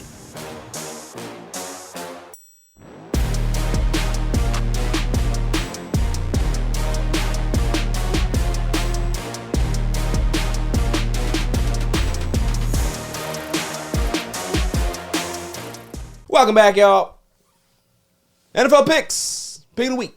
Who you got? Who you got? Me? Yeah. Did I put you on the spot? No, I wasn't sure. The shade just throwing me off. I wasn't sure who you were pointing at. One thing I know about gambling is that Vegas knows, right? So when I look at these picks, they have Pittsburgh -2, if I'm looking at that correctly, against Baltimore. Nobody in America would pick Pittsburgh to beat Baltimore right now. Well, I mean, Lamar Jackson's not playing, so. Oh, he's hurt. Yeah, Huntley's confirmed to start. Yes. Oh, okay. So that's why the spread has changed. So the fact, and even with that, the fact that they're picking Pittsburgh to still beat Baltimore, I'm picking Pittsburgh. Okay. Nothing to do with the actual sport. Just to me, I look at Vegas. Okay.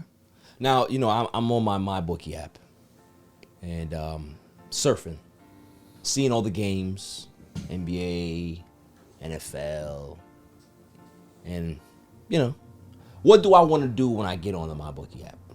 I want to make sure that I'm putting my money down. I want to make sure that, I'm putting at least $50 down. You can get a 10% cash bonus deposit match. It's great. MyBookie's great. They take care of my family, okay? I'll tell you right now, take care of my family, right? And anybody who talks bad about MyBookie has to hear from me, okay? I assaulted my my intern. Wow. Over MyBookie, okay? I've had fights with family members. I've had fights with my best friends. Okay? I've had fights with my girlfriend over my bookie because I have to protect my bookie's best interest. Okay? They take care of me, I gotta take care of them. Okay? So you can go onto my bookie, use my promo code EVEN, and you'll be good. It's a lot of money to win out there. Alfred, you know. You use it. Yep. I saw you on it today. You know? Yeah. Appreciate you. No problem. Make sure you use that code. I don't want to have no problems. I really, listen, I'm possibly might be going to therapy because I tend to get I tend to get upset when people don't sign up with my bookie, but you need to. It's a good app. You know, all the other ones that you can use the DraftKings, you can use my bookie. They got the best odds. It's an easy app to use. It's easy to navigate. That's what we need, right? We need something that's simple, that's user-friendly, that's not going to confuse you. You know, the silent assassin, she uses it all the time, and when people don't use it, she threatens them and breaks knees. That's what she does. So, use my bookie, bet anywhere, anytime, any place at my bookie. Like that, right? It's good. Pick of the week. Who you got, Claw? I'm going Cowboys over Texans. Oh, that's such an easy What do you line. mean? You know what? I shouldn't. That's a high money line. That's the highest spread in history, possibly. Oh, you go with money line. Yeah. Got you. I'm him. Okay, so you're going money line. Oh, that's a big. You have to put out hundreds of bucks to even get 100 back. Bet 1,000 and you get $50 back. Come on, Chloe, what are you doing? I like sure things. Oh, you like the sure thing? Okay. He's playing it safe, or as safe as can be. What about you? What you got? I like the Seattle Seahawks over the Carolina Panthers. And if we're talking prop bets, spread is 3.5. So you take the spread, same game parlay it. You take Geno Smith 200 yards minimum. Are you taking the money line as well? No, you take the spread. Oh, so you just taking the spread? I'm taking the spread, and I'm taking Geno Smith at least minimum 200 yards over. Interesting. Yep. And if you're feeling real ballsy, DK Metcalf anytime touchdown scorer. You thank me later. Okay. See, I like it. I gotta bring him more in these segments. He's an avid gambler. gambler. Dude, it's pretty interesting. Yeah. I might do that. Do my bookie for sure. You not signed up yet? No, I'll sign up this weekend. You not signed up yet? No, I'll sign up Oh, this boy. weekend. I'll sign up this weekend. You see what I'm talking about? Alfred just brought me in. Okay. So Alfred Start brought talking you like Alfred, dude. Not I talk all the time. I do a whole bunch of promotions. You just choose not to do it. And when I have to choose violence, that's when people want to sign up. That's the problem. You never told me to thank you later. That was a selling point for me right there, man. You don't need to thank me. Metcalf, you said anytime? You sign up. Touchdown, you yeah. sign up, and that's the thank you. That's the thank you. And you over here kicking over glasses like you just batting 1,000 today. I didn't know you heard that. You batting 1,000 today. I like Rich. Coming. Yeah. I like you too, Alfred. You're batting 1,000 good today. man. Great, man. You're great, man. My pick of the week, and I had a good one last week. My pick of the week, it's a good game. Buccaneers, 49ers. 49ers are at home, and they are minus 3.5 at home. I am taking the Bucks. What? I'm taking the Bucks money line. I'm taking Tom Brady going over 300 yards, prop bet. Right? What? You And I'm crazy? also taking. I take the spread as well. Almost. I feel like You wanna win some money? Listen, I'm into the big home run bets. Nicole, you know this, right? Every week I come on here with a home run bet. I'm not going with the claw safe. It's a minus 17 spread. The Texans are the worst team in the league going against one of the best teams. They may lose by 50. I'm not doing that. I'm trying to put some money in your pocket. I would do some research before I take any Tom Brady prop bet. I'm trying yards. to put some money in your pocket, Alfred. Okay, you want to go ahead and do your research? That's fine. But when this hits, you're gonna be like, you know what? I should. He hasn't thrown for 300 yards in the last 6 weeks. You gotta remember, this is San Francisco. This is his hometown team. This is who he wanted to play for. Tom Brady is like Michael Jordan when it comes to finding angles to better himself or to hype himself up. I got Tom Brady. I'm taking the 300. I'm taking the spread. I'm taking the points. Who's he thrown to for 300? Huh? Who's he thrown to for 300? Got Mike Evans. You got Chris Godwin's now back. They got weapons, bro. Rashad White. They got weapons, bro. But still. They three exactly. You said 300 yards for Brady? Facts. That's where I'm going. So if you want to win some big money, don't listen to Claw. Don't listen to Claw. You listen to me. The last time he threw for anything over 300 was October. Okay. So like I said, it's a home run bet. And if you want to win some big money, take the home run bet. I'm talking about Sammy Sosa, Barry Bonds, knock it out of the park type of home run bet. You understand me? Good. Bingo. God bless you. Bet anytime, anywhere with my bookie. All right? Moving on. Dan Snyder. Dan Snyder's in trouble again. It's like he's always in trouble, right? The House committee ends up putting out the report that he had some, there's a negative or toxic work environment and he was complicit. He knew what was going on. But also, you know what they found? That the NFL was complicit. That they hid a lot of stuff too. Because the NFL, if you don't believe it, they don't want their owners in trouble. They don't want their owners in the hot seat because it makes the league look bad. So what they ended up doing was they kind of buried some stuff to not make it get out. That's what the committee found. Thoughts? Not surprised. Dan Snyder, he's what has he been embroiled in the last couple of years? Emails, sexual harassment, you name it. He can't even honor all-time great players on that have played for his franchise properly. Well, he was a dummy of the week last week. You know that. Yeah, I mean, we all saw what happened to Sean Taylor's statue, quote unquote. Right. Naming scandals from the name of the organization. Went from the Redskins to the football team to the Commanders. He's just a really inept owner who should not own a football team. And he's being protected by the NFL. Which doesn't sit right with me because we've seen others who have done far less get punished out the wazoo by Roger Goodell. Right. By the way, I've met Commissioner Goodell. He's not a favorite of mine. But, yeah, I mean, I'm not surprised that they would protect the doofus like Dan Snyder. Yeah, you going that far? Yeah, I'm going that far. What do you think, Rich? I'm not surprised. And as far as Roger Goodell not coming down hard on owners, if you really look at he works for the owners. I'm about to say, if you look how the NFL is structured, he would be almost putting his job at risk. Yeah. For coming down hard on the owners the way he does on the players.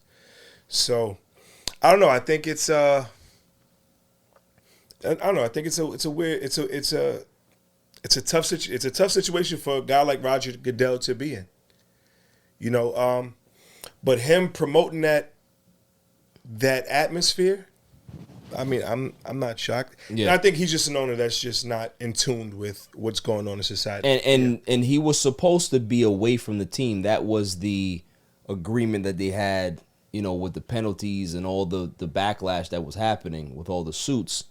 And he was supposed to be away from the day-to-day operations. Oh, no. Dan Snyder is back doing day-to-day operations.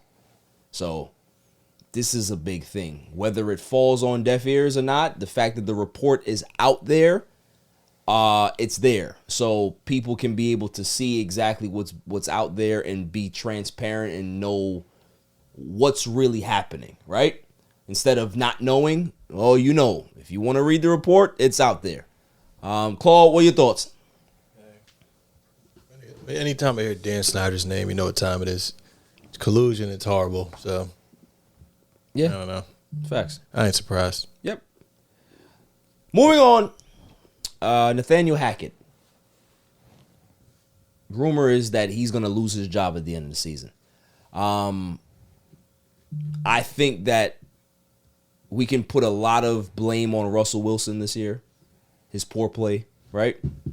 But I think most of the blame goes to Nathaniel Hackett. When you hire a head coach that needs to hire a consultant to handle 2-minute drills, in clutch situations. I thought that was supposed to be a part of the package, right? When you hire a coach, they tell you what their game plan is. They tell you what their strategy is. They tell you how they're going to improve the roster and all this stuff. Oh, no. Doesn't matter for this guy, right? Oh, you don't have to know these things. We're just going to hire you. It's fine. Well, this is what happens. It's like when you go to the store and you buy something for cheap and you know it's not going to work the best, but you buy it anyway when you got the money to buy something else. You get what you pay for, right? If you hire a guy that you know who is pretty much inept at knowing how to close games and how to get his team over the hump and execute with X and O's and scheming, what do you think was going to happen? What do you think was going to happen? You could have had Tom Brady or Pat Mahomes on this team. They still would struggle because the game plan sucks. The strategy sucks. The plays suck.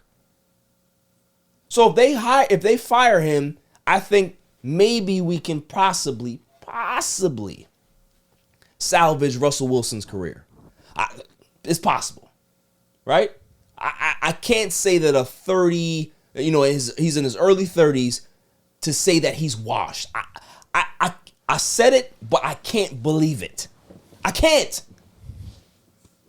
So I want to see if they actually move on from Hackett, how Wilson responds, because he will have a chance to have a clean slate next year, show up to camp, not have his own jersey on like an idiot, and be a mature quarterback and gain the trust of his team. He has a chance to do that. Hackett don't have that chance. He's one and done. They're going to have to find a head coach to be able to lead this team. Thoughts? Fire him. Get it over with. He's proven that he's a horrible play caller. Correct. And it showed from the very first week in week 1 Monday Night Football in a game they should have never lost to the Seahawks. Right. On paper, that Broncos team is better than the Seahawks. Yeah.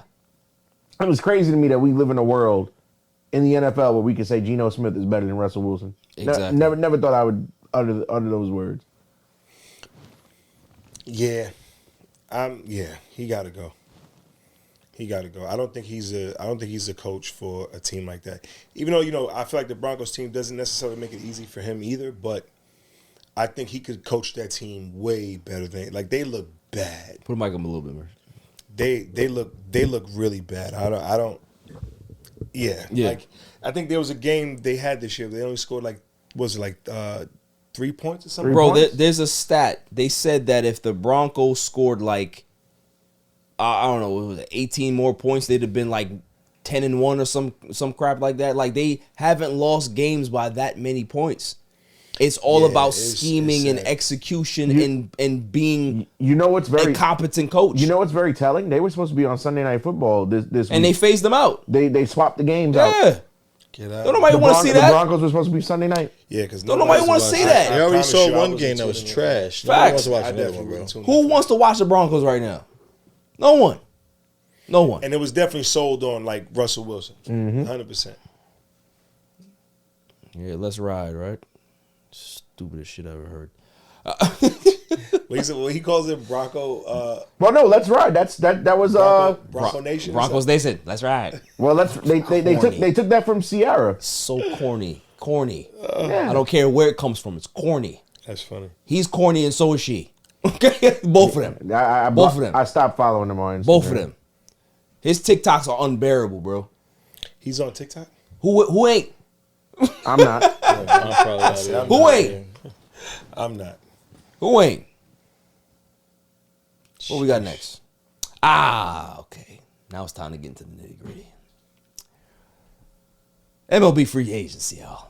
All right. Winter meetings are here. They've finished. They've concluded. And there's a reason why I'm wearing this shirt. There's a reason why I have my Mets hat on. There's a reason why Alfred is wearing his orange Nike sweatshirt. That's very nice. The Mets did well. For the first time in my life, being a Mets fan, and I've been a Mets fan my entire life, the Mets have spent money on improving their team. They spent the most money and have the highest payroll in baseball. And are not done spending And yet. they're not finished. They've spent over $300 million, and they're still not done. Steve Cohen, I'm telling you, I've said it on Twitter, protect the man at all costs. I don't care if you got to throw your body in front of cars. Make sure that you protect him. You throw, lily pads and roses in front of him. Whatever you got to do to make sure that man gets to his destination safe, you do it as a Met fan. Because what he's done is that he's put us in a situation finally where we're operating like a big market team. We're operating like how the Yankees used to operate. There's no reason why you should be in New York and not be able to be on every free agent that's there. And for too long, we had two owners that just didn't want to spend. And they didn't want to spend because they didn't have the money. They were broke. They got caught up in the Ponzi scheme and lost more money. We don't have that problem anymore. The Mets, they re-signed Brandon Nimmo. 8 years, $162 million. They get Justin Verlander, 2 years, $86 million. They get Jose Quintana, 2 years, $26 million. They have spent a lot of money, and they're still not done.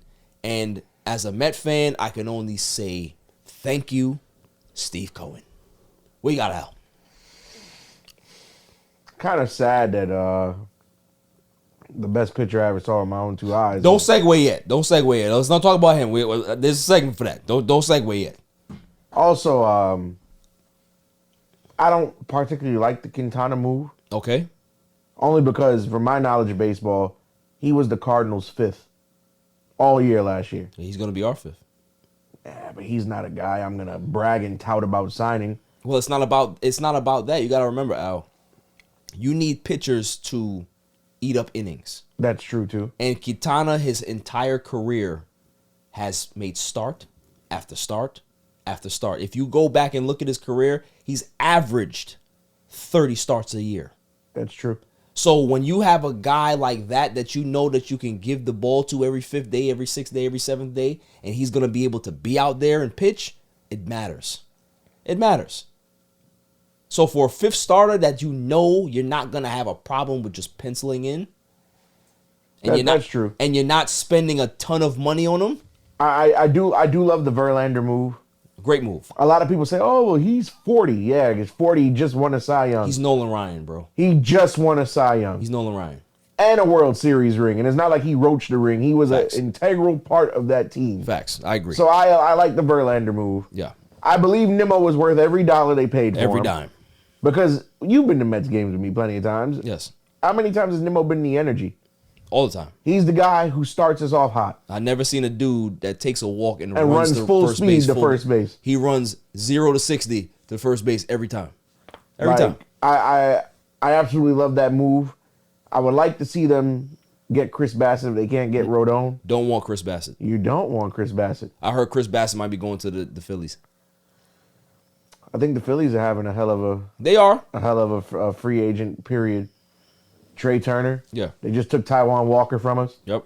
Even though I didn't want Taiwan to begin with, but they're looking real promising. But the Mets, it'd be interesting to see who else they even before free agent period, they locked up Vogelback. Right. Took his team option. Right. So I'm liking what I'm seeing. Very happy. Very happy with the Mets. I know the silent assassin over there, she's very happy. Very, very happy. She wanted Aaron Judge, but he stayed with the Yankees. That's fine. But the guy that we're going to talk about after the break is the one that has New York buzzing right now, and it's not Aaron Judge.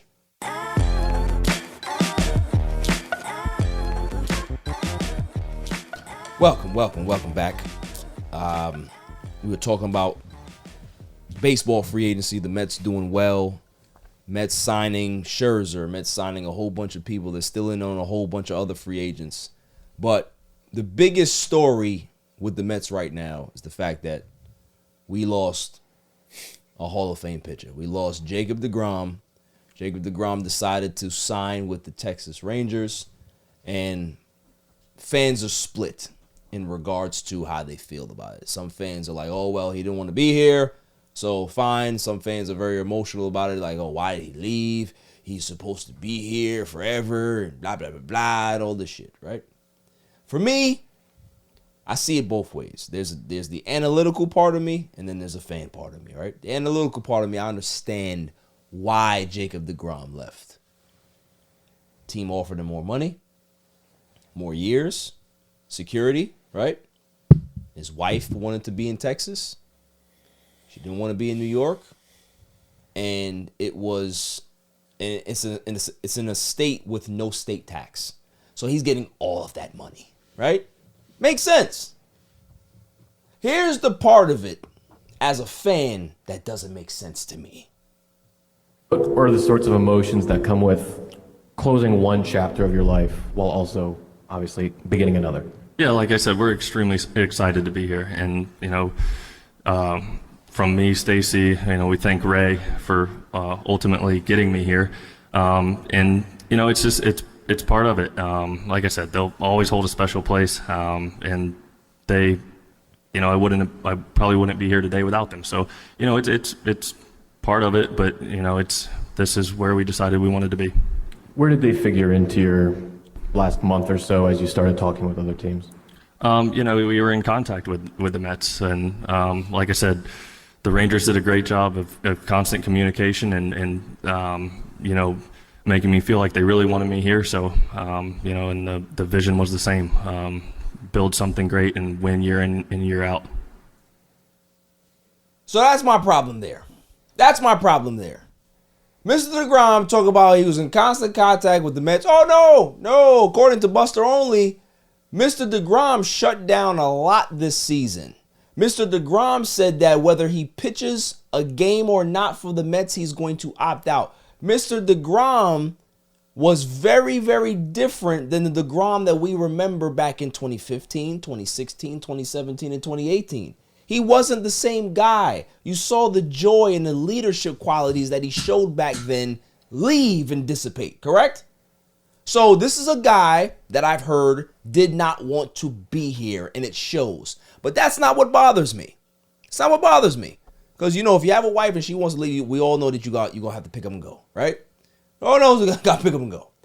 The part that bothers me is that he said he chose Texas because he's trying to win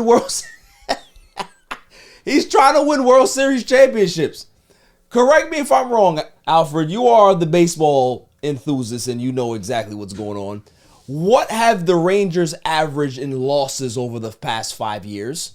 At least 102 minimum. Thank you. Let's just put it at 98. Let's just put it, if you want to put it at 98, 100, that's fine. They've averaged 100 losses a season for the last 5 years. Not including 2020, obviously. Not including 2020. And you want to tell me that you went there to win championships while the guy that's here, the owner, the new owner, is spending money over hand over fist? Correct me. So the message is lost here. Somebody's lying. And the thing is with me is that, Jake, you ain't got to lie, bro.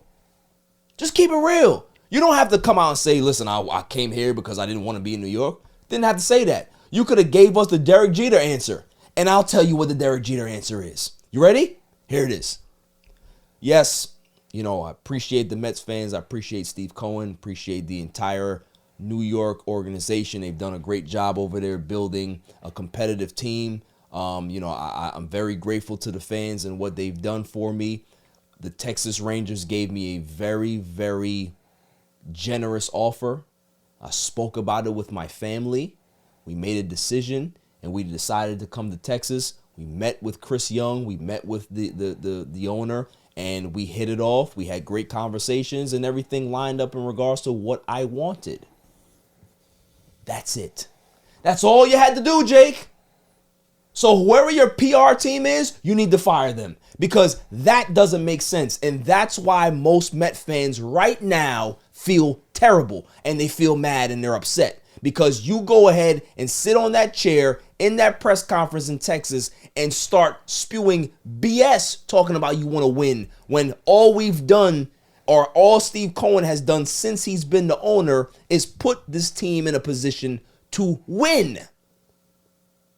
That's the problem that Met fans have with Jacob Degrom. Has nothing to do with anything else. Thoughts, Alfred?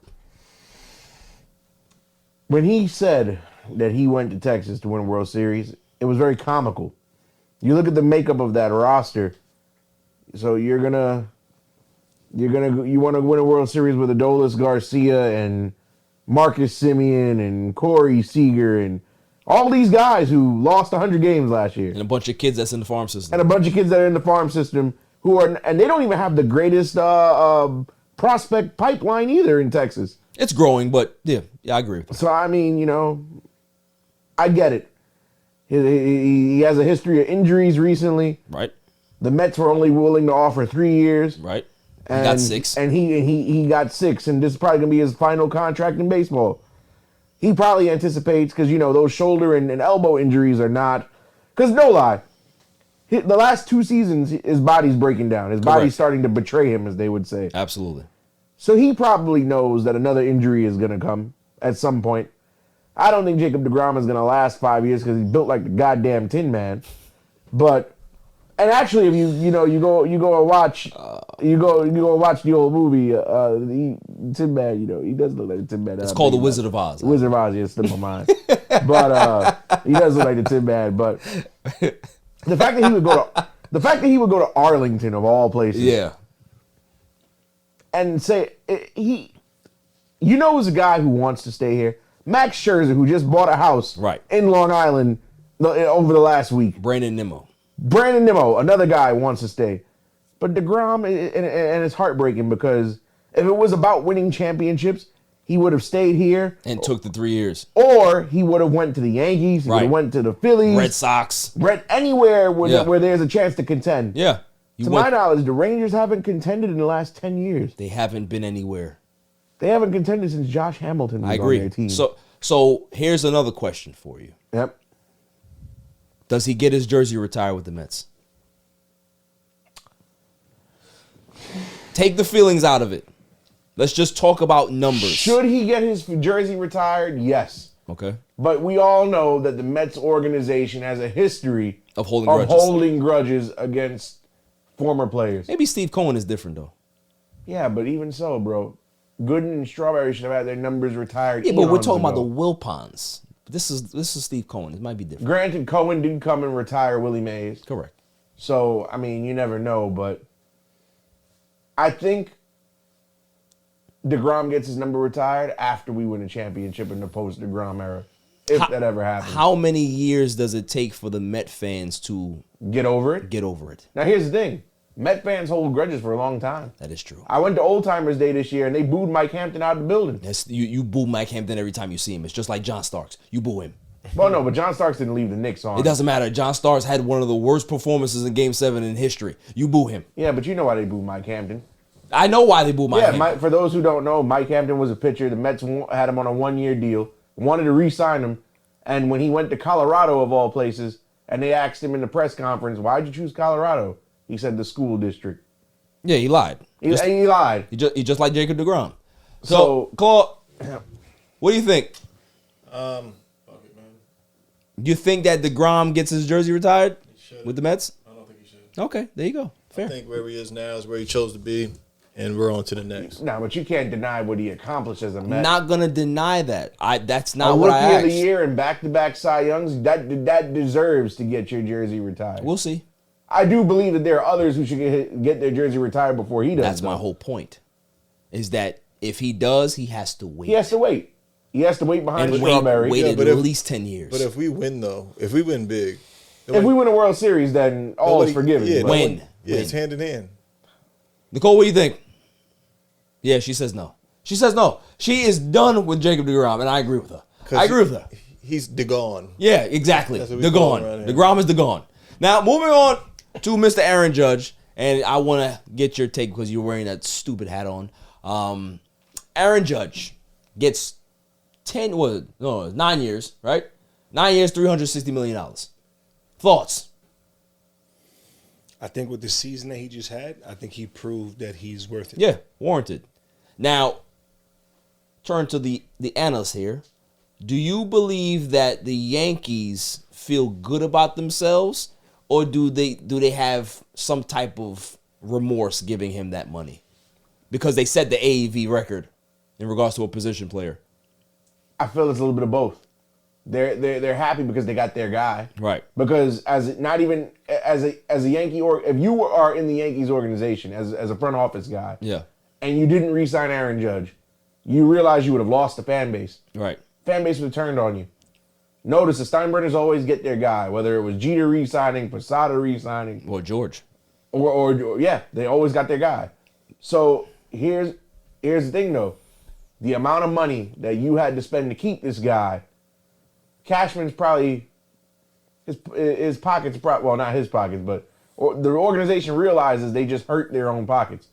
But it's the lesser of two evils. What do? You go out and save the money and get somebody else and risk the fan base turning on you and have to tear it down. And not to mention you won't be competitive if you lose Judge. Exactly. Because Judge was a big anchor of the offense. Correct. Or you keep the guy, but now you don't have as much money to go after everybody else because now look, and you also set the market. Even though I feel nobody else could command as much money as Aaron Judge did.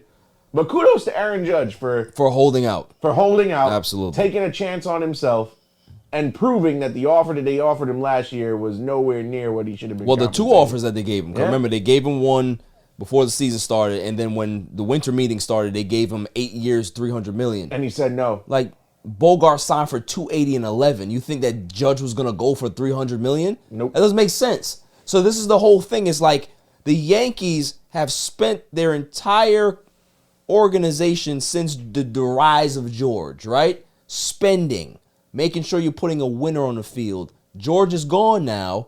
Hal is there, and Hal doesn't want to spend. Hal and Hank. Right. Hal and Hank don't want to spend the money. So you're the Yankees, but you don't want to operate like the Yankees.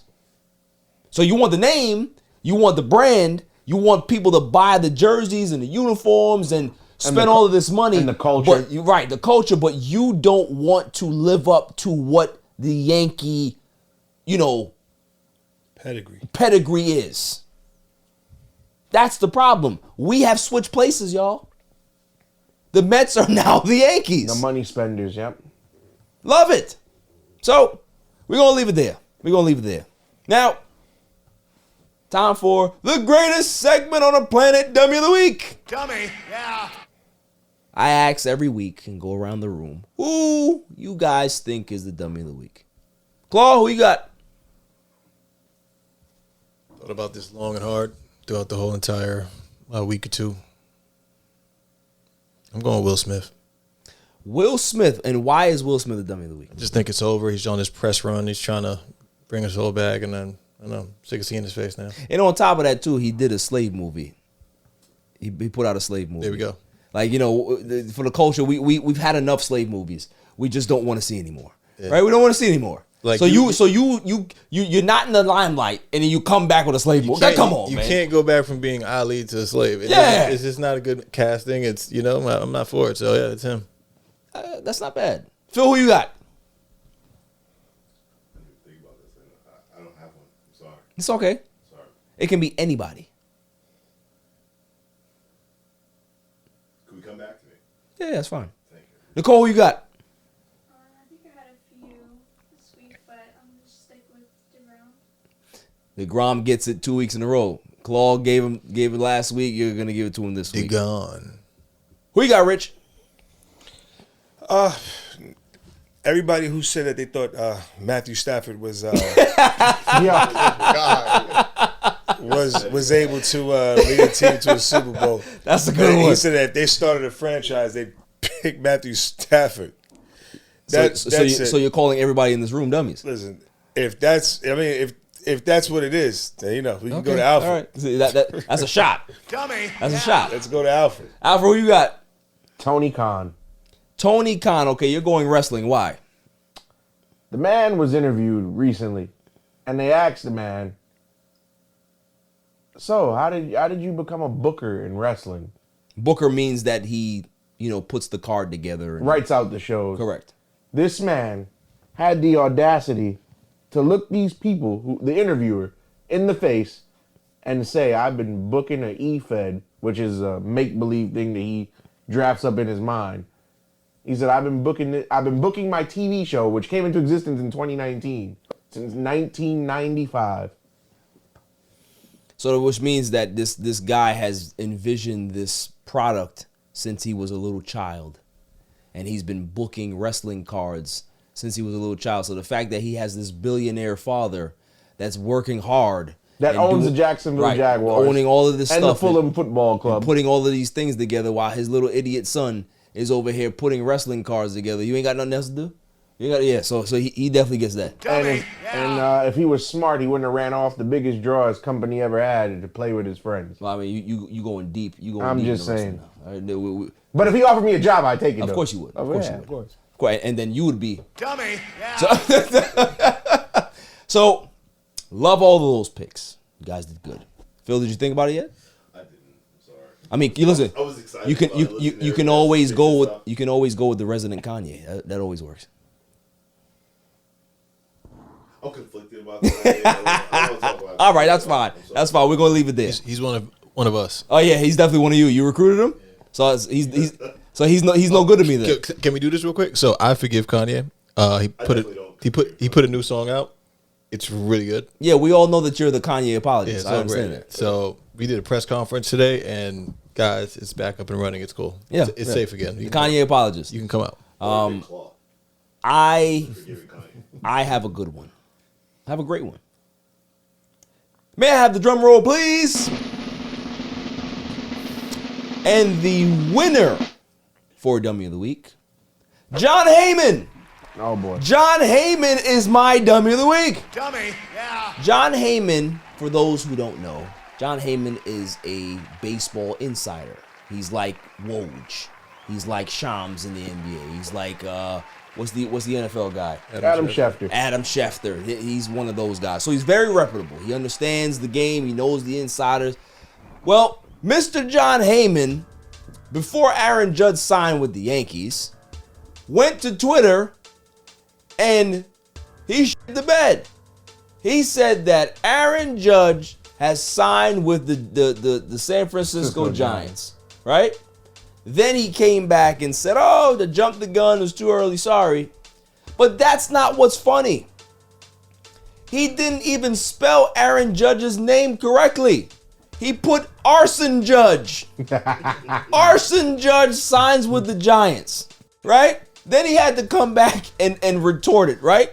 So what makes me feel bad is that not only did Aaron Judge not sign with the Giants, but he signed back with the Yankees. So Giants fans are upset right now because you go from one feeling, we got Aaron Judge, to now you have nothing.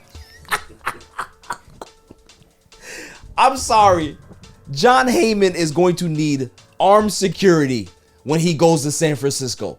Every time he goes there, he's going to have bodyguards. Guys that are big just like you, Paws. Hey, yo, what the fuck? But they're gonna need dudes that's all right, Ma. They're gonna need dudes that are well strapped to be able to roll with this man, because there's no way you're gonna go into San Francisco and have any fan be happy to see you. You just ruined life in San Francisco for most Giants fans. Yeah. Arson Judge signs with the Giants. You kidding me? That's one of the worst ones I've ever seen. I'm not gonna lie to you. Like, we've seen some bad ones, right? Throughout the years in any sport. Yeah. But this one is bad because the important, that's like if Woj were to say LeBron James signed with the Knicks in 2010. Oh, sorry, jumped the gun. Then he goes to Miami. It's crazy. You ever play MVP baseball back in the day? I did, yes. You remember how because Barry Bonds didn't want to be in the game, they had a fictional person replace him on the Giants roster? Yes. Imagine if when MLB the show 23 comes out, you pick the Yankees and their right fielder is Arson. I ain't gonna lie. I know somebody when that game comes out they're gonna have a creative player and it's going to say Arson Judge that's on the Giants. I know it. Somebody's gonna do it. I know somebody got an Arson Judge tattoo. Now batting the right fielder, number 99. Arson Judge. Judge. Like, I'm telling you, bro. Listen, John Heyman, I feel bad for you. I really do. But you gotta hold this one. You gotta hold the L. You may be on the run in San Francisco for a lot of years, but you're a winner for Dummy of the Week. That's all for the show. Everybody, I appreciate y'all coming through, Rich. You know, your whole Matthew Stafford thing. I mean, listen, you went from talking about Baker Mayfield to Charles Barkley to Tom Brady. Like, dude, like, y'all looking at the players. I'm talking about the situation. You should have been. I'm just making sense of the You should have been a politician. You really should have been a politician. Just saying, I'm just because you speak, you say a lot of things very fast so that we don't get it, and it makes sense to you, right? You said it's a used car salesman. You would, Kanye. you would choose Matthew Stafford to lead your team to He won a Super Bowl. Richie. But you never thought of that when he was in Detroit. He won a Super Bowl. Alfred, I appreciate you coming through, man. You know, it's been a while. You gotta have me here more often. Yeah, I don't know about that. You gotta run that by the silent assassin. I'm not banned. You might be on her. You might be ban after list. today, man. Yeah, you might be on her. ban list. Whoever's partnered up with me. Anybody who's is guilt by association. Nicole, you know I'll get you a case of White Claw. We call it even. Claw, anything? Any closing remarks? Yeah, I've just been doing a lot of research and just thinking about life, and you just need to be better to each other. And when you get a chance in life, take that opportunity to put somebody else down, because fuck them. I like it. Definitely, I wasn't expecting that. I really wasn't expecting that. Yeah. But you know, to everybody's here, calling the ones and twos, the silent assassin, Phil, Jimmy the super intern, he had to leave early. You know, he's still healing from the wounds that I gave him last week. I assaulted him. I really do apologize to my super intern. But until next week, stay safe, stay cool, peace. My son is the champ, so get over it.